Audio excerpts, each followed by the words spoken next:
And then he asked me if I live alone and if I was here by myself. All red flags.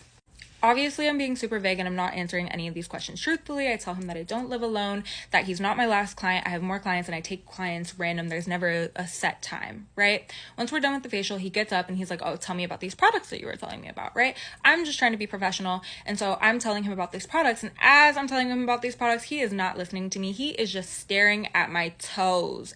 And girls, if you know, you know. He's just staring at me and I am so icked out. I'm so freaked out. I can't wait to get this man out of my apartment. And finally, when he goes to pay me, he overpays me significantly. And I was like, oh, let me grab you some change. He's like, no, keep it. You just answer the phone when I call. I tell him, I'm sorry, it doesn't work like that. So let me get you your change. He's like, no, keep it. I'm like, okay. Bye. Thank you. Have a good night.